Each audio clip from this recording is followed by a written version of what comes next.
Hey, it's Tim here. In today's video, we are looking at table extensions. And for this video, we're doing something very, very different. The truth is, I don't know much about table extensions. And in fact, I don't even know anything about analytical extensions apart from how to set them up. So what I did is I sounded the horn to the Tableau community and a whole bunch of people reached out. Charles Laporte was one of them, and what he did is he walked me through how to set up table extensions, including an analytical extension and how it all works. We did a bit of a comparison to how they're different, but then the main thing we also did is we talked about some use cases. As ever, everything is timestamped below, so if you want to skip ahead because you know something, or you just want to sort of see the most interesting section of the video, then by all means use that. We're going to start off the video with Charles Laporte introducing himself, but as ever, if you've got any questions, leave them in the comment below. I'm sure me or Charles will probably reply to you. And yeah, as always, let's get stuck in. Okay, so my name is Charles Laporte. I am working for a company called Bistory.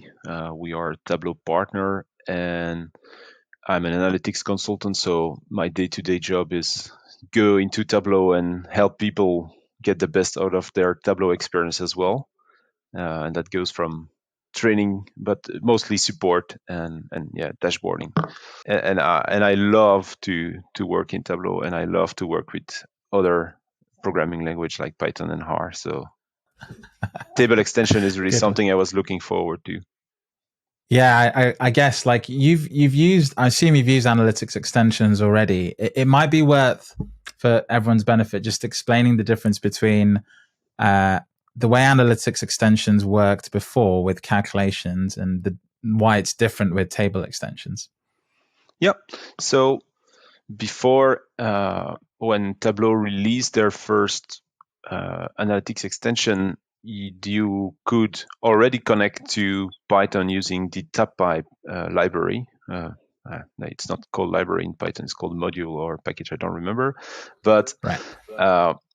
Or to Rserve, which is actually a library in R, creating this R server where you can push code and then it comes back. Right. And you had to use, like you said, a calculation.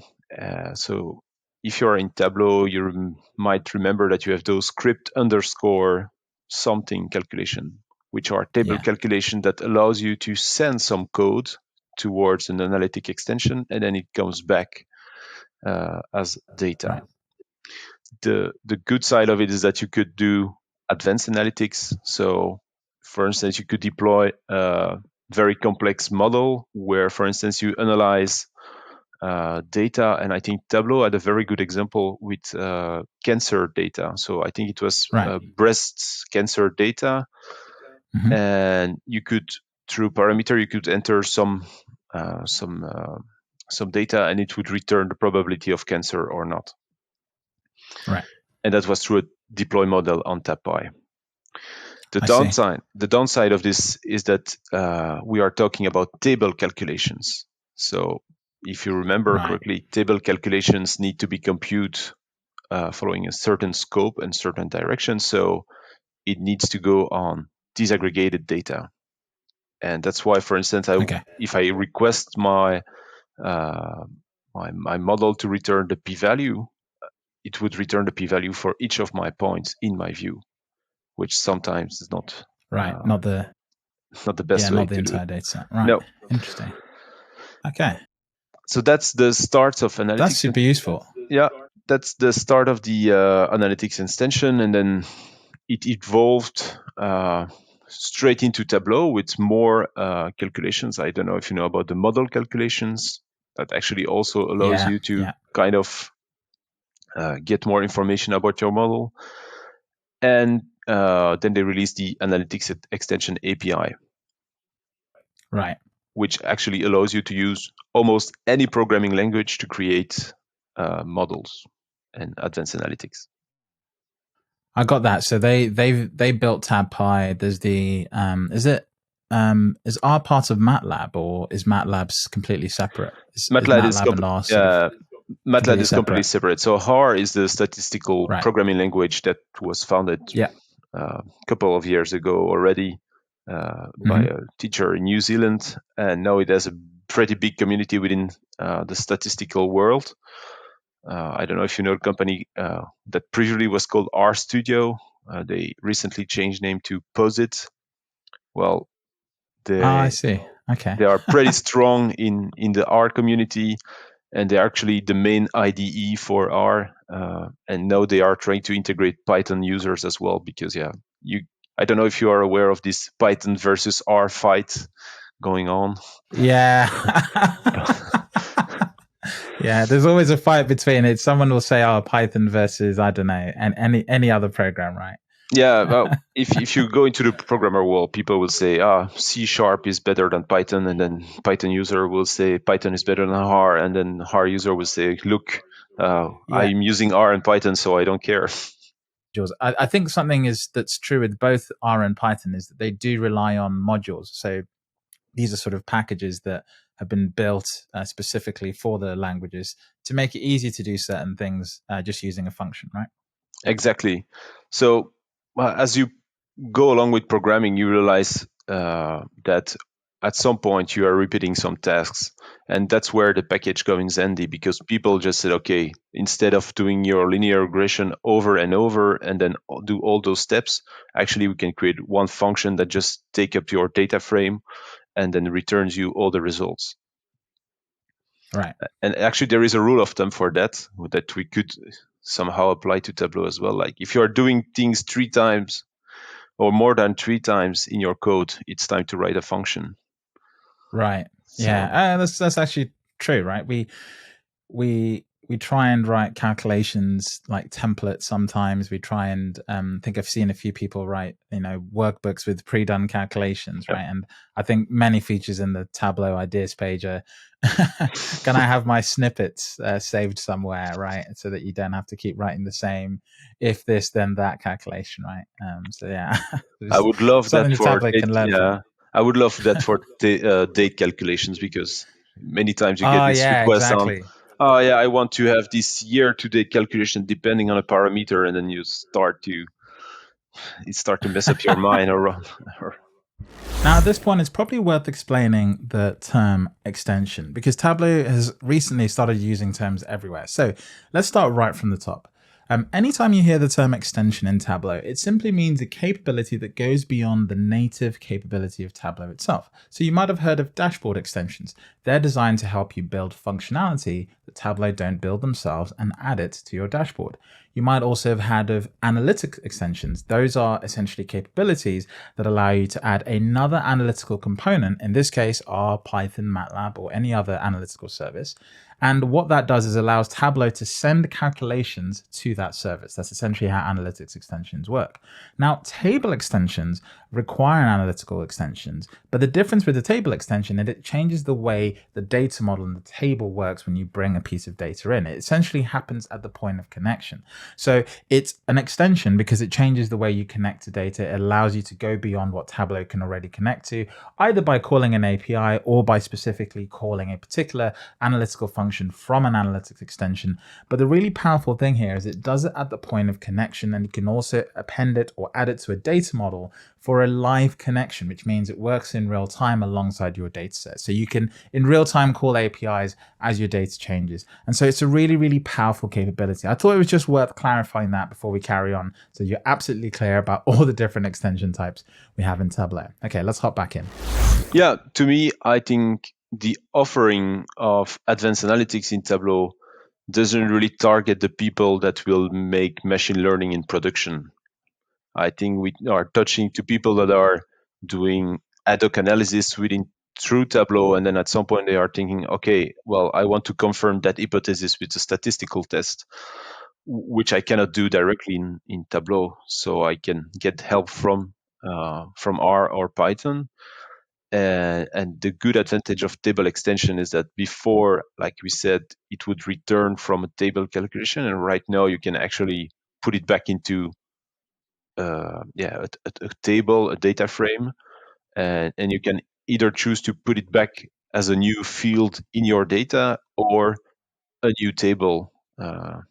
So that's a great addition. Good work. Okay, so do you have an example we can kind of walk through, or like Yes. what are we looking at? What is this? Well, yeah, this is already a bridge too far. So I'm gonna start clean and create a Okay. new data source. right? And actually, I'm going to pick a text file. And in this case, I have a huge folder with a lot of data sets. And I'm going to pick my penguin data set.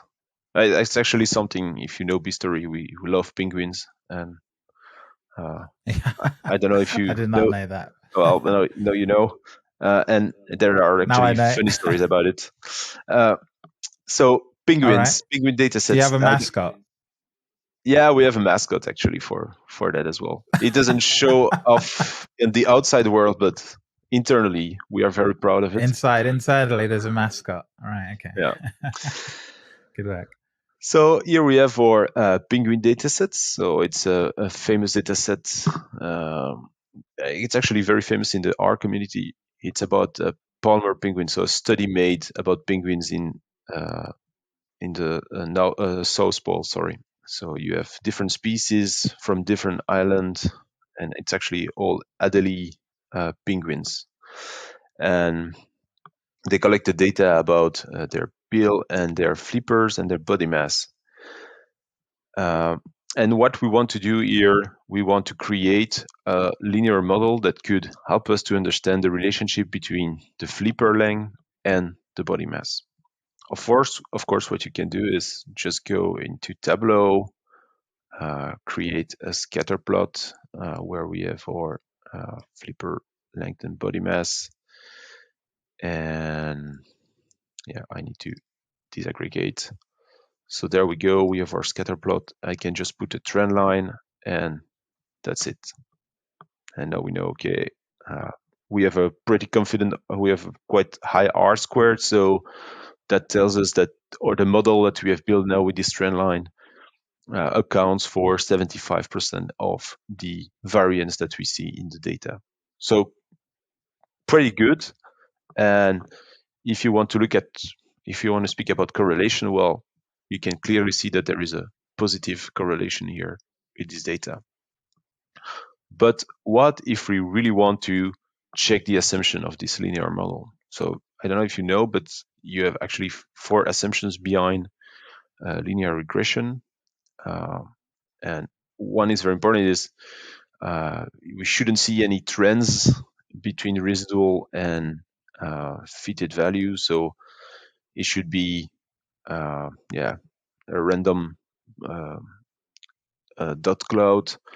The residual, so the difference between your actual points and the fitted points on the line, that distribution should be normal.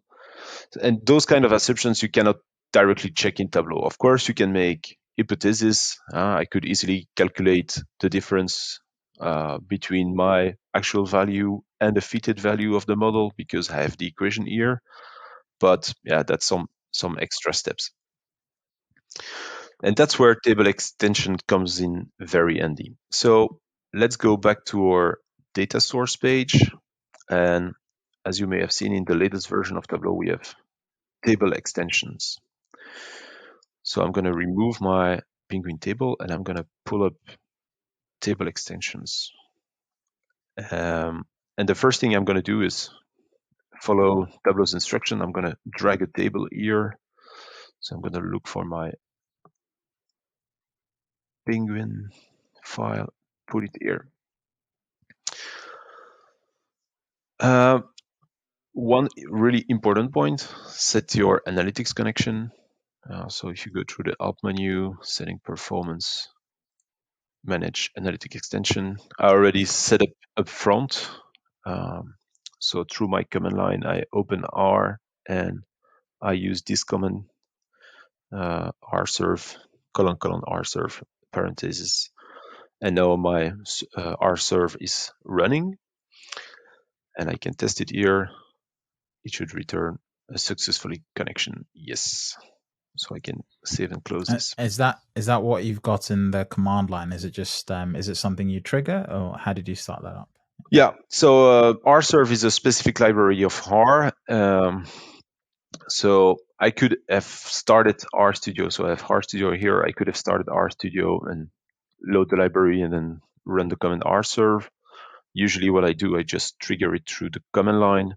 You can also, if you want, trigger it in other ways. I know that I'm not using the most convenient way, but for what You I'm use doing what's with best for R, you, right? yeah, Yeah, exactly, yeah. exactly. There's no right way of using anything. I always tell people No, no, if no. you're one of That's these people that says use it this way, like you're not using it properly. exactly. Well, Yeah, there are some areas where I can improve, that's for sure. But for now, that's good for me. Okay, start again. Table extensions. We drag the penguins table. And as you see here, we have an input and output table. So our input table is our penguin.txt file. Our output table is now empty because we need to enter a script. And the script is kind of the black box right now because we don't have many information about the script. And to be honest, when I started to use the table extension, I was like, okay, script looks like a bit how we need to use table analytics extension in Tableau Prep. So I was starting to write a function. So if you remember correctly, in Prep, you need to write two functions. One to actually transform your data through Python and R, and another one to get the output schema, for instance, if you want to have another table in another format. So that's what I did, and I ran into many errors. So I was like, that's not correct. So I went back to the actually the new features video of Tableau, and I actually noticed something very interesting. They were using this .arg, and that's specifically for R, or underscore arg.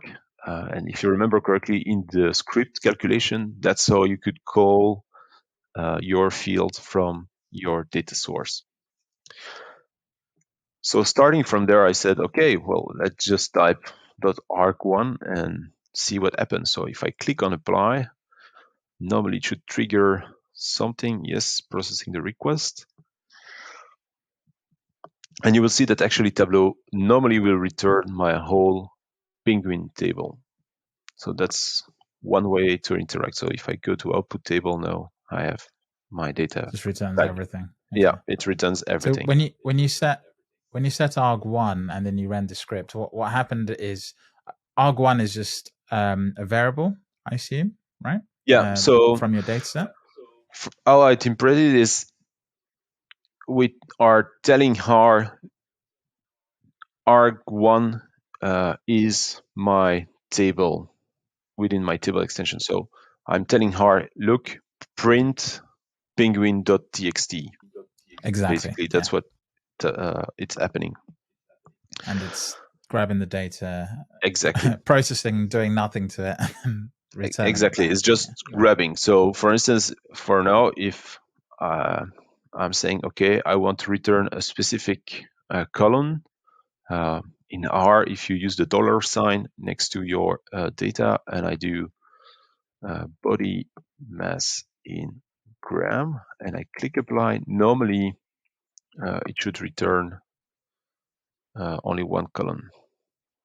I never tried it, so Here we go.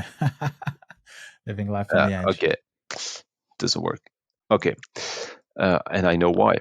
Because through the many steps I made towards a good result, I noticed that actually Tableau doesn't send the data towards R or Python as a data frame, as a table. It does send the Right. data as a dictionary. So really, I I don't know if see. you're familiar with dictionary in Python. Not fully. Okay, Explain it to me, maybe. Yeah. so basically a dictionary is, and I'm going to write the syntax here. I don't know if it's very clear, but it takes up the name of your column. So let's imagine we have our species column, and then within that specific, for that specific key, Oh, like an array. yeah, like an Yeah. array, for Yeah. that Yeah. Yeah. specific key, then you have Got it. some values. Yeah. So then you have Adelie, and then yeah, in this case, it repeats itself for many, many times. Because of the And different arrays. Yeah. So yeah, it's similar to like a JSON array or something, which uses slightly different notation, but it's the same sort of structure. Yeah. yeah, it's always the same kind of structure. So you have a key, and then you have values behind it. And actually, that's kind of tricky because uh, in Python, it's quite okay because usually data is interpreted as a list, and dictionary and list are pretty close to each other, so it's easy to work with. In R, they actually are using a class of or data type that is not used anymore, called a pair list. So dictionary in R are not very common because R most of the time works with matrix or with data frame. So I'm going to switch back to my actual example where I already did more code. And you see here that I created a linear model. And for that, I'm using the LM function, which stands for a linear model.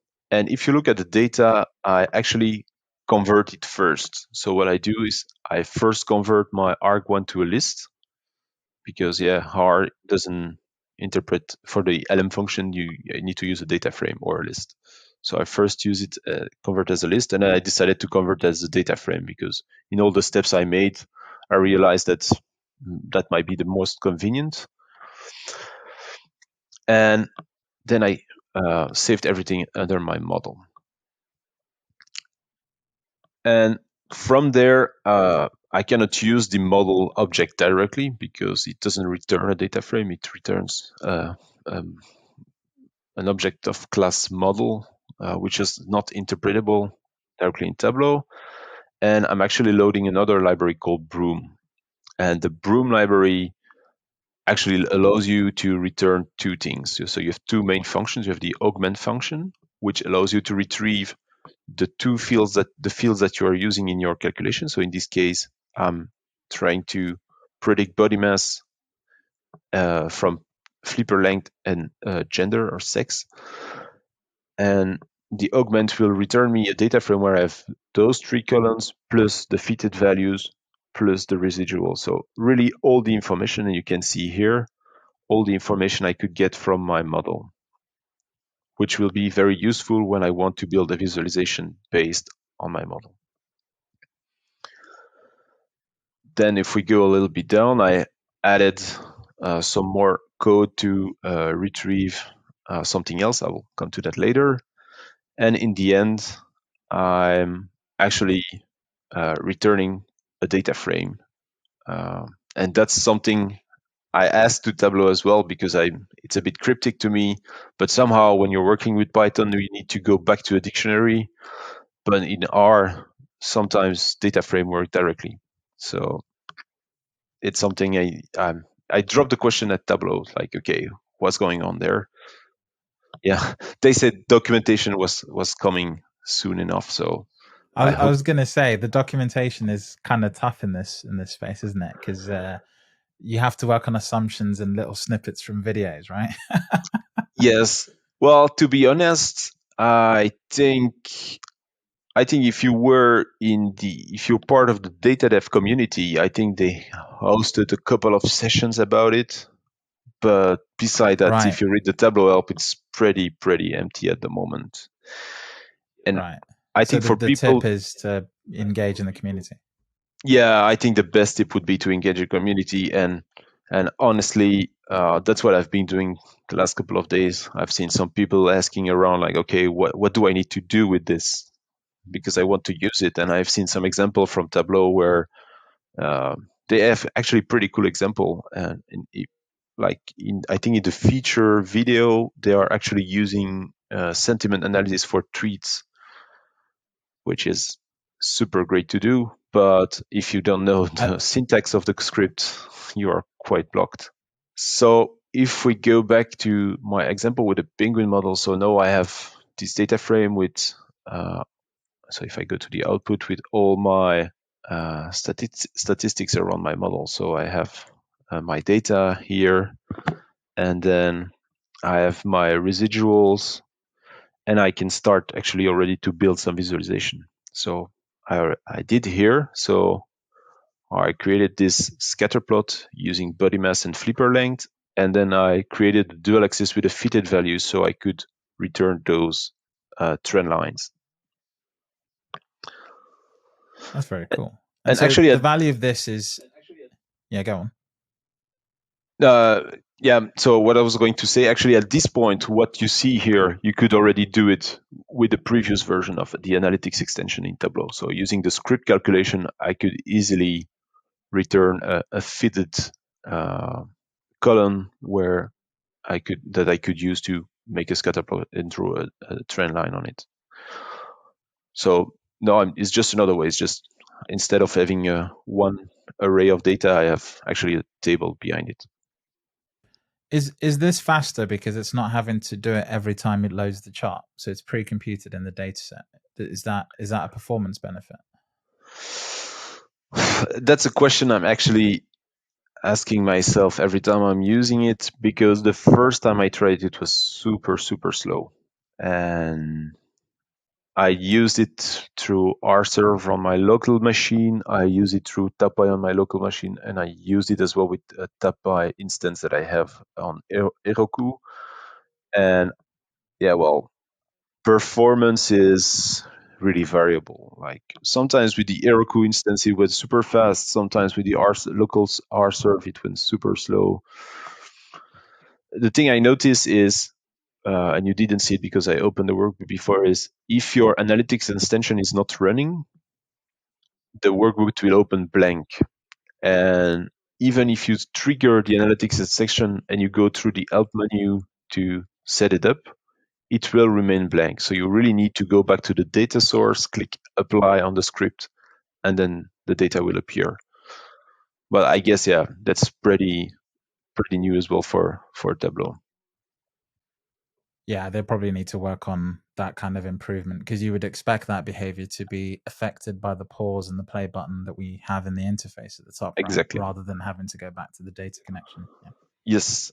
Well, also, one other important point is that the data that you retrieve from Python and R cannot be extracted. So if you look at my data source here, I actually cannot use an extract. So it's always all live. So it's really Right. Tableau sending the data, retrieving the data, and if the analytics extension breaks, well, it breaks the workbook, basically. This is high stakes. Exactly. But yeah, again, I think this is not meant for uh, machine learning in production. And although we have seen Yeah, some great exactly. example with Tableau in the past on, you can actually deploy your model. I don't think any companies, or I believe no companies, will ever use that in production and say, look, we put our model on a TabPy instance and that's what we are using. Because Yeah, but for data and I was going to say for data prep, I'm wondering, I don't know how this works with Tableau prep, but for data prep, where you can potentially bake some of those results in, it might be useful. But in that case, you're probably doing it outside of Tableau or in prep or in whatever other tool you're using anyway, right? yeah, and actually that's one of the use cases I wanted to put forward is, so we have this all the statistical stuff and machine learning where you can build your model, but you could also do advanced data prep through Python and R. It's super easy through Python to pivot, and you can actually have a better pivot than the built-in pivot of Tableau Desktop. So things are possible, but again, you need to balance your choice depending on, well, am I doing a one uh, uh, am I doing this once, or am I going to do this and launch it into production? Because then, I wouldn't do it in Tableau.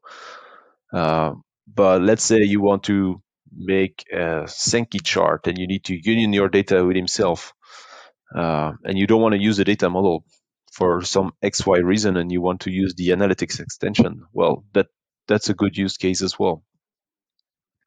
And while we are speaking about use case, I think the one that people are most looking forward to is actually get API data. So if we go back to this, so our script is not bound to what's in the data model. So I can actually call something, an object that is outside of my Tableau environment, my Tableau workbook. And one way to show this is, let's go back to this to this other data source, and it's actually something I tested out of. Yeah, I was a bit lost in this table extension, and at some point I was like, okay, let's just type iris. Iris is one of the built-in data set of R, and I clicked apply. I was like, yeah, you never know, maybe it could work, and actually it works. So So you can call other data sets directly yes, in. And I guess this is an amazing opportunity for APIs.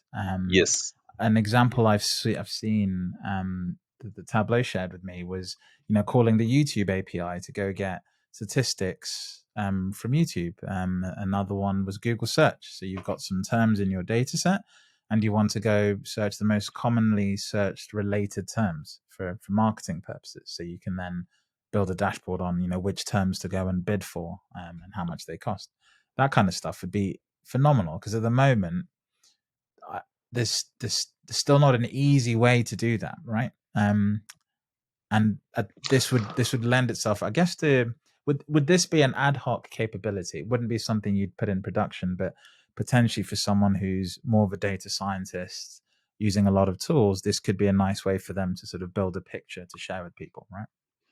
yeah. I think what you can do is quickly build a proof of concept through this, like saying, oh, I want to retrieve data from an API, and I want to link it with some data that we have in our database. I can quickly do it through Tableau and through the analytics extension without starting to create this big Jupyter notebook where it's kind of iffy to connect the database. I don't know if you've tried to connect a database through R. I don't like it.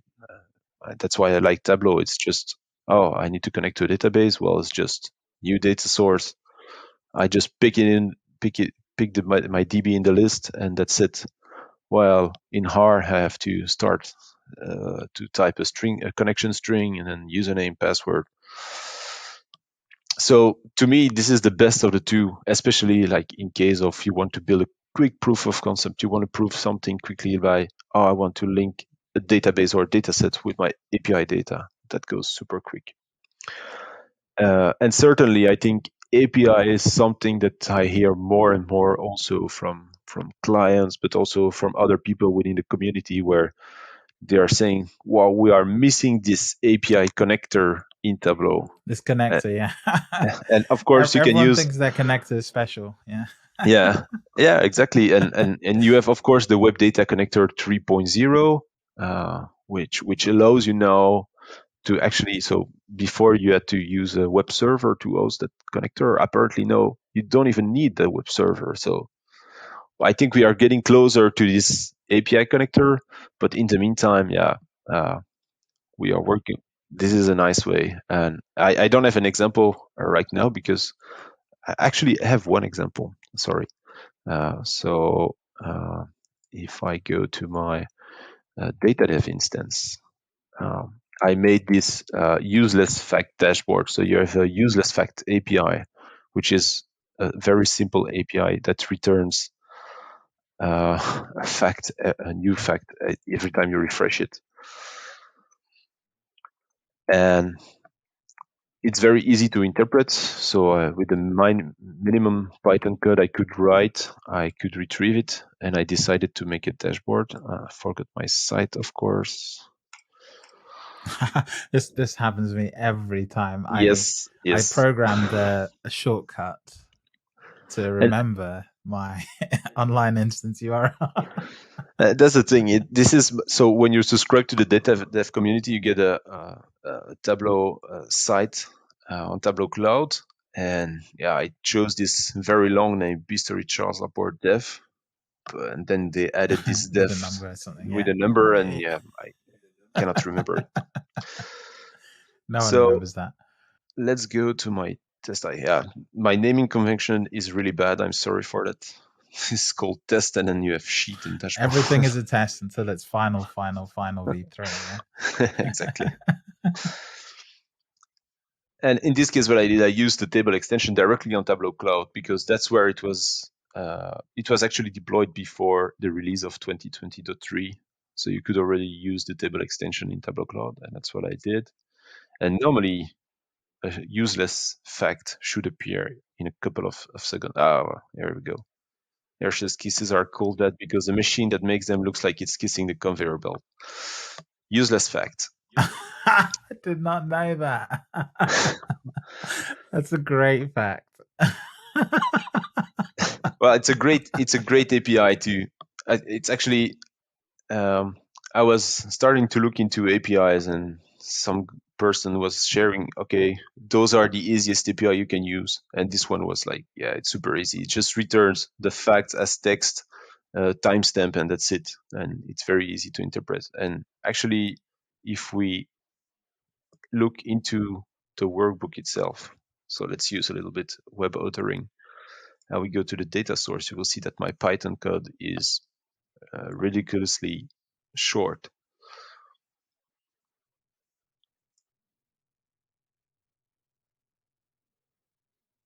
So if I go into this, you see it all in Nice. 1, 2, 3, 7 lines. So Yeah. So importing simple. Yeah. importing the important library, so the request to read API data, pandas, to do the JSON parsing, and basically just, okay, I have this useless fact, and actually I think it works in my browser as well. So if we want to have another useless fact, there we go. What does it say? Hot water is heavier than cold water. You always learn something with this. And you see this. I'm trying to. That's. I did not know that. Why would it be heavier? I have no idea. Now I'm getting into the science of it. It's completely distracting me. But yeah, but that's the thing with this API. As a side note, I'm also a person that can get attracted out of things I read, like, and yeah, those kind of things. Now I'm triggered to look through Google, like, why is hot water and heavier than explain cold? why. Yeah, explain me why. Oh god. So this is quite nice. This is a Python example. Yeah. The things you're importing, do those have to exist in your TabPy instance, or are you just calling libraries from like the Python? My example here is I use something called Homebrew on my Mac, and with Homebrew, you can just call libraries from wherever, and then it imports them and installs them. What's going on here? Well, so I'm actually using my my data dev TabPy instance on Heroku. So you can actually deploy it yourself.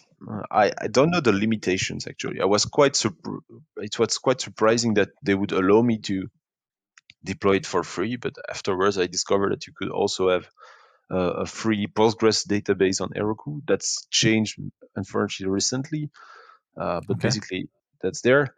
And I think those libraries were already in the TabPy on the TabPy instance by Yeah, so they're default. already included. Yeah. They're Okay. already But I included. think it's possible to add Yes. libraries to it in the settings. I think there's a settings file where you could tell it what libraries to include. Yeah. Well, if we go to the TabPy instance, I can quickly. Yeah, of course, I need to enter a password. Oh. I'll blur this out. Don't worry. I'm always whenever I edit videos, I'm paranoid because the amount of videos I make and the URLs and logins I show, just like I'm gonna get doxed by someone.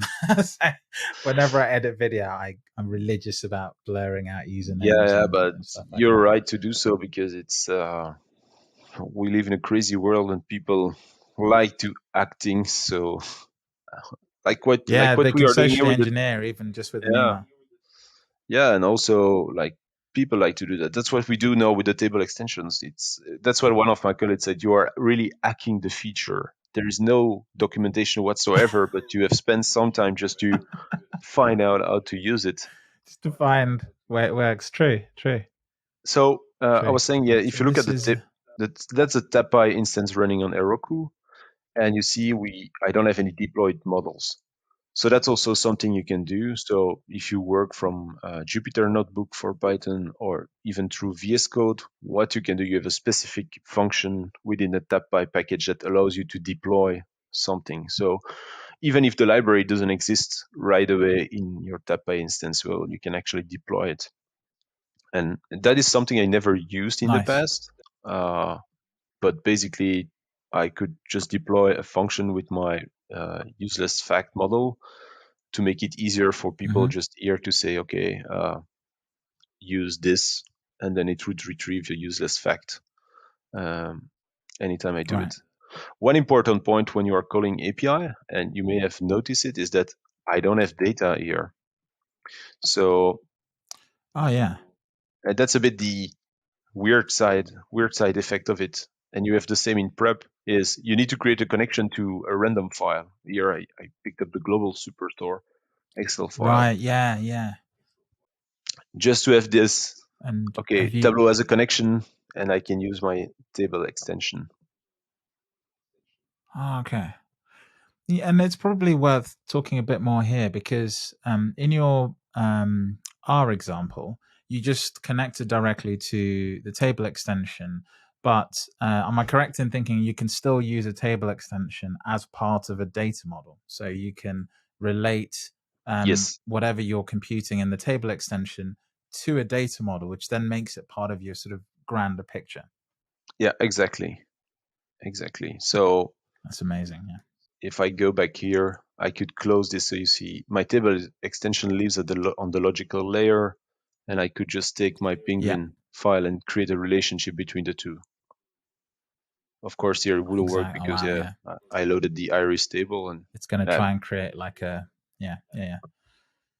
Interesting. So it's super powerful. Then I think this is one of those things where maybe we're just going to continue to see people doing things with it, and every time it will be new because it's really the effort is really on the organization or the individual to sort of build their own solution, right? So this is one of those feature sets where Tableau are giving, I guess, developers the tools to go and build these very bespoke solutions where it doesn't make sense for Tableau to be building a connector for penguins.txt, a connector for the Google API, all these small things.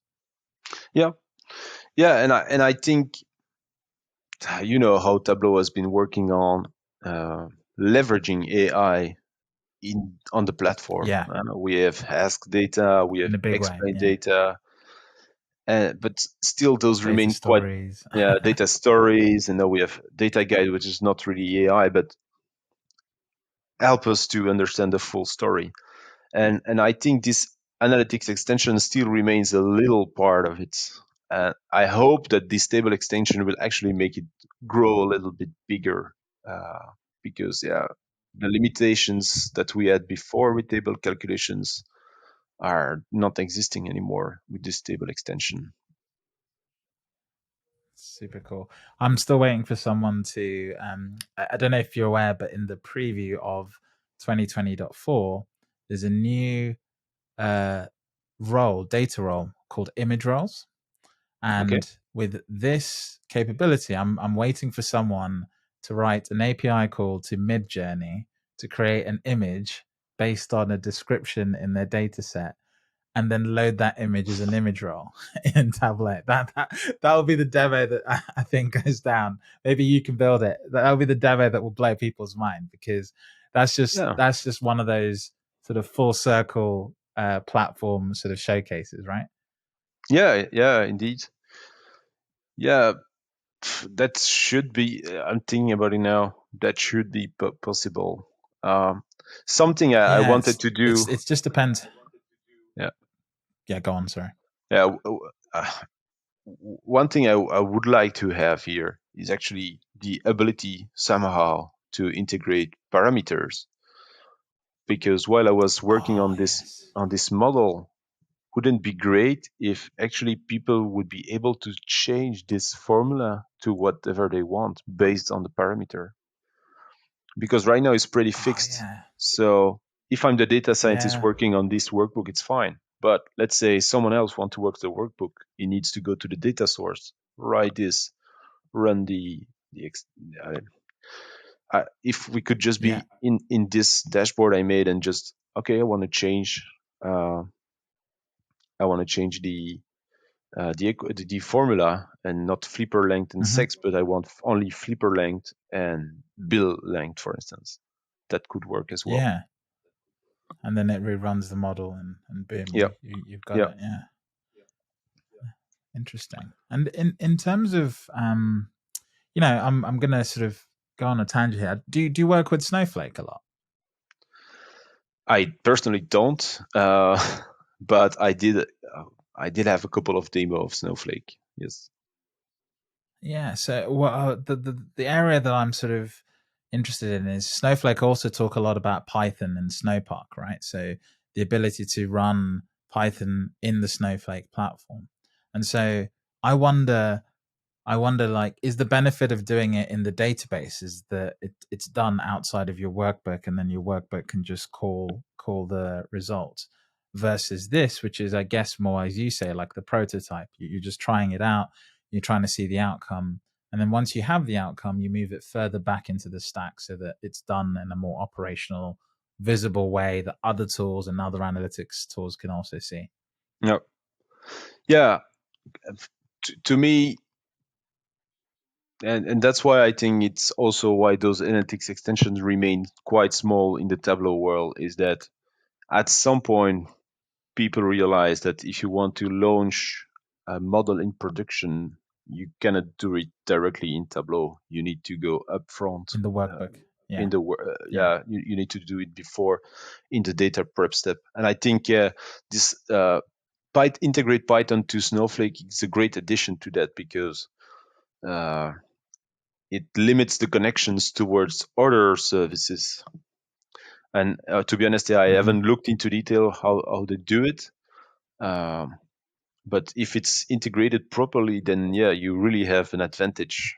Uh, and I Yeah. think that's what people are looking now on, how can I deploy a model and make sure it's working and have continuous improvements and continuous developments.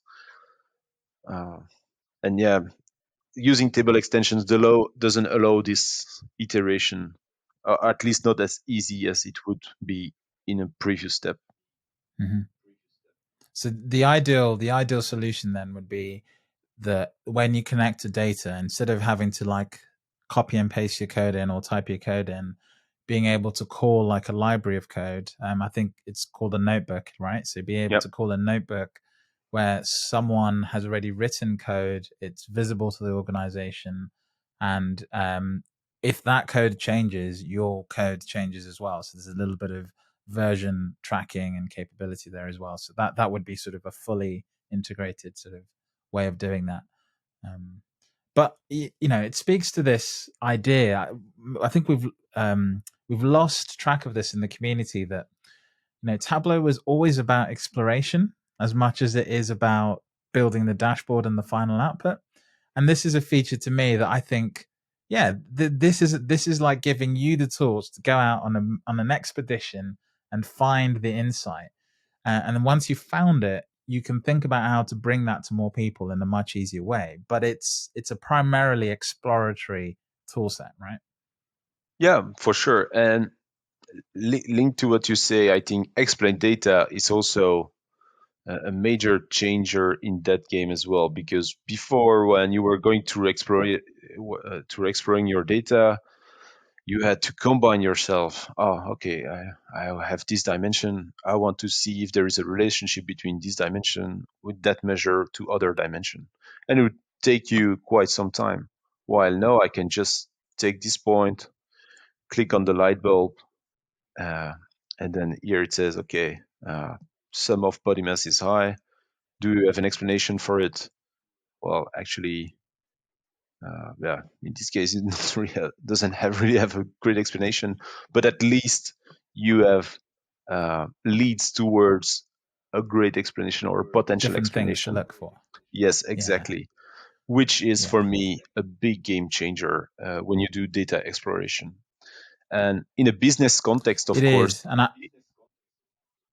yeah, I think it's sorry. I think it's also important to take into account the knowledge that people have about their data, because some people ask to me, yeah, but this is a bit rubbish because it doesn't say anything. I said, yes, but if you are someone with the business knowledge behind data, things can become very clear very quickly. Mhm. Yeah, and it's a really important step. I sort of see this as a painful step towards this feature getting better, because it's only by people using this initially and sort of iterating through it. You have to build it in public. You can't build it in private and then say da, because it doesn't get good that way. These AI machine learning tools get better as people use them and they start collecting that sort of usage, and then they start to be able, 3-4 years down. I mean, Google search, we all now think Google's probably the best search platform, but it started off pretty average, Yeah. and then over time it's been built in public and it's gotten better and better. And so yeah, now it is what it is. YouTube algorithm is a similar thing, right? TikTok algorithm, all these things they built in public. So it's amazing. This has been really, really useful. I think what this has taught me is that, and this is something I've been thinking for a while, which is like the Tableau developer is becoming a really interesting role, because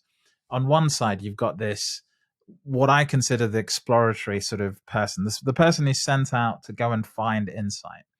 Then you've got the analyst who just builds maybe ad hoc reports for their own purpose so they can talk to people and tell them what's going on. Then you've got consumers who are consuming all of this content wherever it's built, whether it's the analyst who's built it or the developer who's built it. But I think in the past we just used to say, everyone who works in Tableau Desktop can do all of these things. And actually, this highlights to me that now there are starting to become disciplines in Tableau, where if you're good at, I'm just going to call it statistical analysis, data science, and you're familiar with the tools in that space, then, this is the area to really focus on, invest your time and become almost an expert in this. And don't worry about all the other stuff like dashboarding and design and stuff, right? Just Yeah. become good at this, and so other people will be good at dashboards, and other people will be good at writing calculations. And the bit that's missing is the collaboration capability. Like, we all can't work on the same workbook at the same time. That's the difficult thing, right? And when Tableau brings that capability, I think we'll start to see that sort of happen a bit more, where someone can come in, build the connection. Once the connection's built, the person who really understands the data or the analyst can put together, a couple of quick charts. Then a UX designer can come in and make that interactive and really nice, and everyone can collaborate at the same time. No, I think you're right. I also think that the way that Tableau is seeing it now is pretty much in silos. Like, okay, you have people that have a role of data creation, data source creation. So they publish data source, and then from there, explorer and creators can access data source, and they will focus on either doing exploration or making dashboards that will be used day to day. And through my to my experience, that's what I see most of the time. Like, the data exploration part is less used because people see Tableau as the dashboard slash report tool, where before I was doing it in my pivot table in Excel. Now I'm actually doing it in dashboard on Tableau. But again, yeah, it's very siloed. Like, okay, you have dashboard creation and then you have data exploration, while the two could be linked together. And I do tend to see more and more people going in that way. Like, I need to build a dashboard, but first I want to do some exploration in my data. Mm-hmm. And like you Amazing. said, yeah, Good. roles are evolving, and I think it's getting better and better. And through the Yeah, Salesforce, there's more to do. yeah, Yeah. there's more to do, and through Salesforce, it's getting even more and more to do because Tableau is really getting integrated into Salesforce. And yeah, I'm not even into the Salesforce world right now, but I'm pretty sure that, yeah, you've heard of CRM analytics, which is also a big game changer, I think. Okay, so that's it. I've actually decided to cut the video right here because we went on to talk about a bunch of other things that have nothing to do with table extensions, and the video was already long enough. But actually, if you're interested in watching the rest of the video, it's about 15 minutes. It's something that I've uploaded to our members. So essentially, if you're a member of the channel, you can actually see some of the behind the stuff content that I create for the channel and stuff I get up to around YouTube and making content here. So I've uploaded it for members of the channel so they can check it out. But anyway, thanks for watching this rather different video. If you've got any comments or opinion or feedback about the video, let me know below. I'm also going to make a couple more videos about table extensions. This is by far not it at all. So there's so many different options. I've spoken to so many different people about these. And I've also got a couple of use cases that Tableau sent through that I'm going to get stuck into next week once we start to actually understand how to use this and once I'm a little better versed at using the capability. Thanks for watching, and I'll catch you in the next video.